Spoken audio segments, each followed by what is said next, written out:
नमस्कार, Byju's exam prep IAS Hindi platform पर आपका स्वागत है।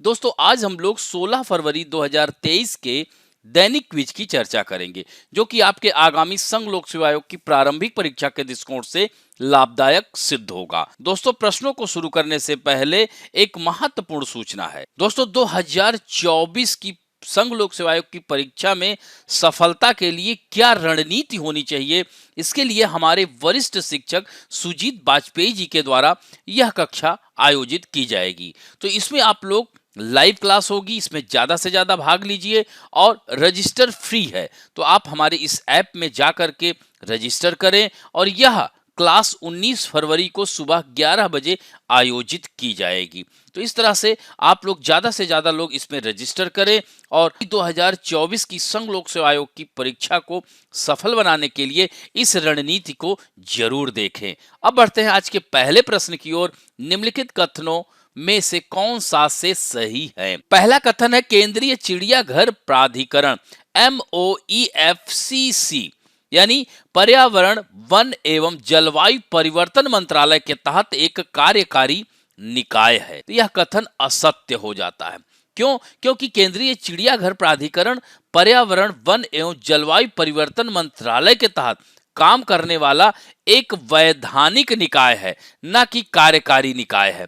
तो ऐसे में पहला कथन गलत हो जाता है। और दोस्तों, केंद्रीय चिड़ियाघर प्राधिकरण का जो गठन हुआ था वह वन्य जीव संरक्षण अधिनियम 1972 के तहत हुआ था। दूसरा है देश के प्रत्येक चिड़ियाघर को इसके द्वारा मान्यता प्रदान की जाएगी, यानी केंद्रीय चिड़ियाघर प्राधिकरण के द्वारा मान्यता लेनी पड़ती है। तो ऐसे में दूसरा कथन तो सत्य हो जाता है। तीसरा है भारत और किसी अन्य देश के बीच होने वाले जानवरों के किसी भी आदान प्रदान को प्राधिकरण द्वारा अधिकृत किया जाना चाहिए। यह भी कथन एकदम सही है। दोस्तों, एग्जिम नीति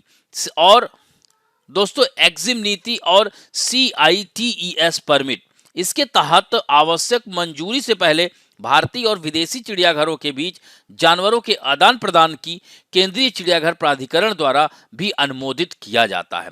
दोस्तों, तो ऐसे में इसका उत्तर क्या होगा? उत्तर इसका बी होगा। इससे संबंधित यहां पर आप लोग देख सकते हैं, द इंडियन एक्सप्रेस में आई हुई खबर है कि दिल्ली हाई कोर्ट ने राष्ट्रीय चिड़ियाघर के अधिकारियों को दुर्लभ जानवरों की मौत की जांच करने कर्मचारियों की नियुक्ति करने का आदेश दिया है। तो इस खबर को जरूर देखिएगा। इसके साथ साथ केंद्रीय चिड़ियाघर प्राधिकरण, दोस्तों, इस प्राधिकरण का मुख्य उद्देश्य संरक्षण में राष्ट्रीय प्रयास को पूरक और मजबूत करना है। देश की समृद्ध जैव विविधता, विशेष रूप से राष्ट्रीय चिड़ियाघर नीति 1998 यानी 1998 के अनुसार इस प्राधिकरण के उद्देश्यों में शामिल है रखरखाव एवं स्वास्थ्य देखभाल के लिए न्यूनतम मानकों और मानदंडों को लागू करना। तो भारतीय चिड़ियाघर में जानवरों और अनियोजित तथा गैर कल्पित चिड़ियाघरों की मशरूमिंग को नियंत्रित करने के लिए लागू करना। अब बढ़ते हैं दूसरे महत्वपूर्ण प्रश्न की ओर। निम्नलिखित कथनों में से कौन सा से सही है? तो कुइपर बेल्ट मंगल और बृहस्पति की कक्षाओं के बीच स्थित है। तो दोस्तों, यह कथन असत्य है, क्योंकि यह मंगल एवं बृहस्पति के बीच में पाया जाने वाला क्षुद्र ग्रह बेल्ट के समान है, न कि बीच स्थित है, किंतु आकार और भार में उससे कई गुना ज्यादा है। तो इस तरह से देख सकते हैं कि यह पहला कथन असत्य हो जाता है। दोस्तों, कुइपर बेल्ट, जिसको एजवर्थ कुइपर बेल्ट के नाम से भी जाना जाता है, सौर मंडल के बाहरी क्षेत्रों में यह पाया जाने वाला सर्कमस्टेलर डिस्क है, जो नेपच्यून ग्रह के परिक्रमा पथ के पास शुरू होता है। कहां शुरू होता है? नेपच्यून ग्रह। और यहां पर क्या कह रहा है? मंगल और बृहस्पति, ये तो इसके समान है बेल्ट, यह ध्यान रखिएगा। और इस बेल्ट में 3 ड्वार्फ ग्रहों का वास है, जिसमें प्लूटो, हमेया और माकी। और दोस्तों, इसकी खोज डच खगोल वैज्ञानिक जैन उर्ट द्वारा साल 1950 में की गई थी। तो ऐसे में पहला कथन असत्य हो जाता है। दूसरा है रोशे लिमिट, उस दूरी को निर्धारित करती है जिसके बाद धूल के कण ग्रह के चारों ओर एक वलय के बजाय चंद्रमा के रूप में मौजूद हो सकते हैं। दोस्तों, यह कथन एकदम सत्य है, अतः उत्तर बी हो जाता है। तो यहां पर आप लोग देख सकते हैं कि द इंडियन एक्सप्रेस में आई हुई खबर है कि ring found beyond dwarf planets Roche limit, why this matter. तो यहां पर देखिए, what is the Roche limit, तो यहाँ पर देख सकते हैं कि located 2500 miles away from the dot planet, the ring is around 1400 miles further away from the Roche limit. तो देख सकते हैं कि बौने ग्रह से 2500 मील की दूरी पर स्थित वैज्ञानिकों की गणना के अनुसार जो रिंग है रोसे लिमिट से लगभग 1400 मील दूर है, और उनका सुझाव है कि इतनी दूरी पर वलय के कणों को एक साथ आकर चंद्रमा का निर्माण करना चाहिए था। तो दोस्तों, रोशे लिमिट को समझने के लिए यहाँ पर आप देख सकते हैं कि पृथ्वी और चंद्रमा को देखना होगा, यानी पृथ्वी का जो आकर्षण चंद्रमा को अपनी ओर खींचता है। हालांकि चंद्रमा का एक हिस्सा ग्रह के करीब है और इसलिए पृथ्वी के सामने वाले हिस्से में खिंचाव और अधिक मजबूत होता है। तो परिणाम तथाकथित ज्वारीय बल है, जो या तो चंद्रमा को चारों ओर से फैलाता है या संकुचित करता है। तो चंद्रमा को एक साथ रखने में जो मदद करता है वह उसका अपना गुरुत्वाकर्षण है, और यह अनिवार्य रूप से ज्वारीय बल के प्रभाव का प्रतिकार करता है। तो दोस्तों, यहाँ पर देख सकते हो कि रोशे लिमिट सिर्फ पृथ्वी और चंद्रमा के बीच ही मौजूद नहीं है, यह किसी भी ग्रह और उसके आसपास के खगोलीय पिंडों पर लागू होता है। उदाहरण के लिए अगर हम बात करें तो इससे शनि को भी इसमें जोड़ सकते हैं। तो यहाँ देख सकते हैं कि रोशे लिमिट खगोलीय पिंड के केंद्र से दूरी है, जहां ज्वारीय बल इतने मजबूत होते हैं कि इस दूरी तक पहुंचने वाले किसी भी अन्य खगोलीय पिंड से तुरंत विकृत हो जाते हैं, और अलग अलग कक्षीय गति के कारण यह पिंड के चारों ओर एक छल्ले का यानी रिंग का निर्माण करते हैं। अब बढ़ते हैं तीसरे महत्वपूर्ण प्रश्न की ओर। आईएनएस विक्रांत भारत का एक परिचालन विमान वाहक पोत है। तो यह कथन असत्य है। क्यों? क्योंकि नौसेना अध्यक्ष ने यह घोषणा की है कि आईएनएस विक्रांत 2023 के अंत तक यह पूरी तरह से चालू होगा।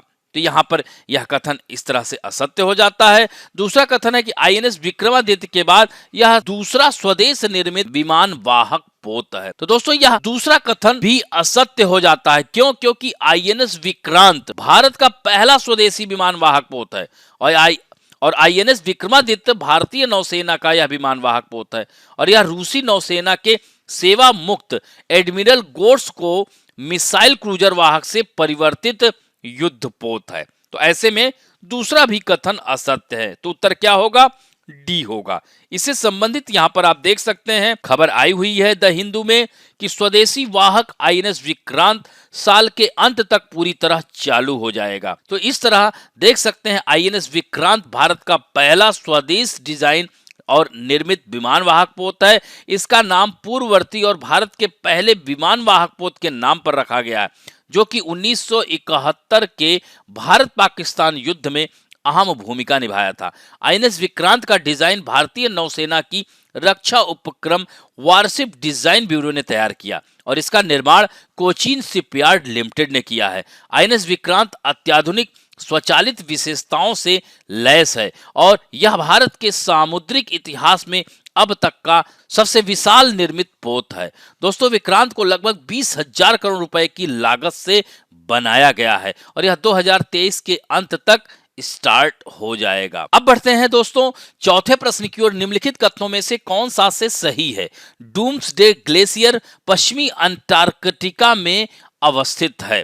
दोस्तों, क्या यह कथन सत्य है? निश्चित रूप से यह कथन सत्य है। दूसरा है अंतरराष्ट्रीय थ्वाइट्स ग्लेशियर सहयोग अमेरिकी और ब्रिटिश वैज्ञानिकों का एक समूह है जो डूम्सडे ग्लेशियर का अध्ययन कर रहा है। दोस्तों, यह कथन भी एकदम सत्य आता है, आंसर सी होगा।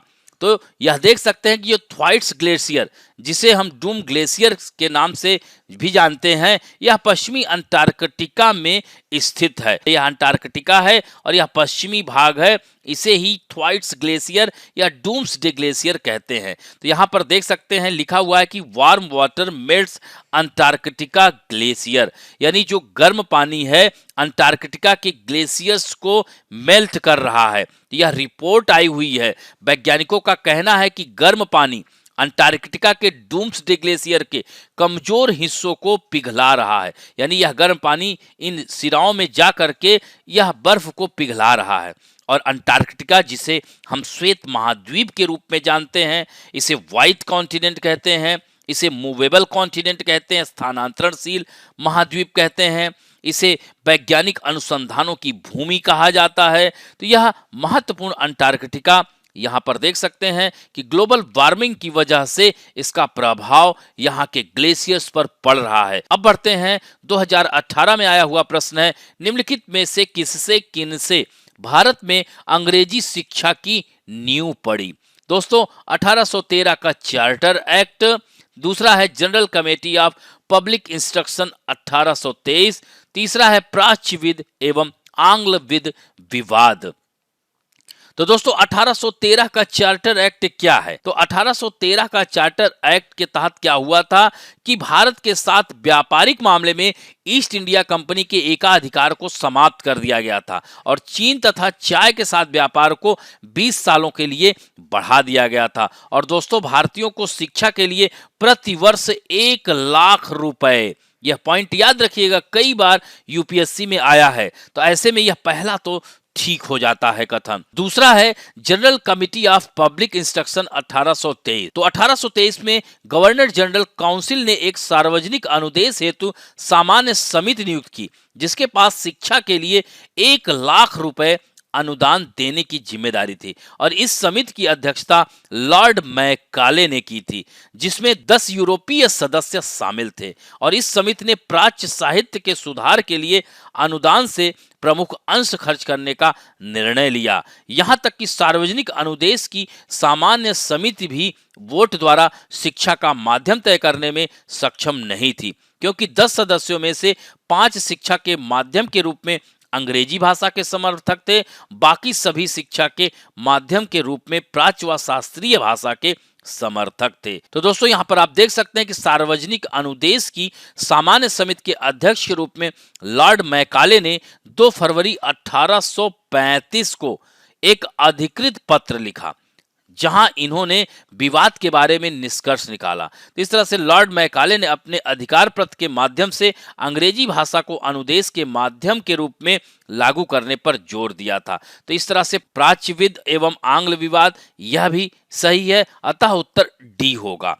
अब बढ़ते हैं आज के फैक्ट ऑफ द डे में, हम बात करेंगे वाइब्रेंट विलेज प्रोग्राम की। तो दोस्तों यहाँ पर देख सकते हैं कि केंद्रीय मंत्रिमंडल ने देश के सामरिक महत्व के उत्तरी सीमावर्ती इलाकों के विकास के लिए केंद्र पोषित वाइब्रेंट विलेज प्रोग्राम को मंजूरी दे दी है, जिस पर 4800 करोड़ रुपए के खर्च का प्रावधान किया गया है। दोस्तों वाइब्रेंट विलेज प्रोग्राम को वित्त वर्ष 2022-23 से लेकर के 2025-26 के दौरान लागू किया जाएगा। और इसके लिए क्या बताया कि इसके लिए 4800 करोड़ रुपए का प्रावधान किया गया है, जिसमें से 2500 करोड़ रुपए सड़कों के निर्माण पर खर्च किए जाएंगे। और यह देश की उत्तरी सीमा, यानी यहां पर आप देख सकते हैं, तो यह देश की उत्तरी सीमा के सामरिक महत्व को ध्यान में रखते हुए यह महत्वपूर्ण है। इससे इन सीमावर्ती गांवों में सुनिश्चित आजीविका मुहैया कराई जा सकेगी, जिससे पलायन रोकने में मदद मिलेगी।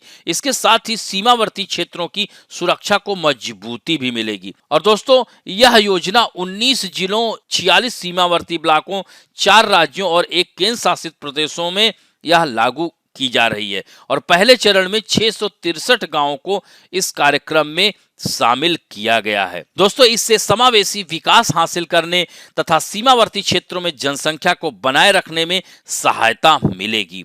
और दोस्तों इसके साथ साथ देखा जाए तो यह युवाओं व महिलाओं को सशक्त बनाएगा।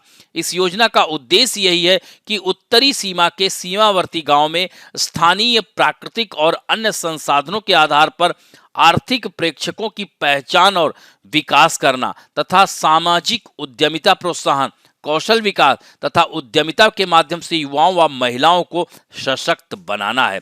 वाइब्रेंट विलेज प्रोग्राम के तहत इन इलाकों में विकास केंद्र विकसित करने, स्थानीय संस्कृति, पारंपरिक ज्ञान एवं विरासत को प्रोत्साहन देकर पर्यटन क्षमता को मजबूत बनाने और समुदाय आधारित संगठनों, सहकारिता, एनजीओ के माध्यम से एक गांव एक उत्पाद, यानी 1 डिस्ट्रिक्ट 1 प्रोडक्ट की अवधारणा पर स्थायी इको एग्री बिजनेस के विकास पर भी ध्यान केंद्रित किया जाएगा। तो इस तरह से देख सकते हैं वाइब्रेंट विलेज कार्य योजना को ग्राम पंचायतों की सहायता से जिला प्रशासन द्वारा तैयार किया जाएगा। केंद्रीय तथा राज्य योजनाओं की 100% पूर्णता सुनिश्चित की जाएगी। इसके तहत सभी मौसमों के अनुकूल सड़क, पेयजल, 24 घंटे सौर तथा पवन ऊर्जा पर केंद्रित विद्युत आपूर्ति, मोबाइल इंटरनेट कनेक्टिविटी, पर्यटक केंद्र, बहुउद्देशीय सेंटर तथा स्वास्थ्य एवं वेलनेस सेंटर के विकास पर जोर दिया जाएगा। और इसमें यह भी कहा गया है कि यह सीमा क्षेत्र विकास कार्यक्रम से अलग होगा। यह काफी महत्वपूर्ण प्रोग्राम है, इसे भी ध्यान रखेंगे। दोस्तों, आज के लिए आप लोगों के लिए पहला प्रश्न है कि विधि आयोग की स्थापना किस एक्ट के तहत की गई थी? और दूसरा महत्वपूर्ण प्रश्न है दोस्तों कि अंटार्कटिका में भारत के अब तक कितने अनुसंधान केंद्र स्थापित किए जा चुके हैं? तो इन दोनों प्रश्नों के उत्तर आप लोग जरूर दीजिएगा। आशा करता हूं कि आज का वीडियो आप लोगों को अच्छा लगेगा। यदि अच्छा लगे तो प्लीज लाइक, शेयर, सब्सक्राइब और बेल आइकन दबाना ना भूलें। धन्यवाद।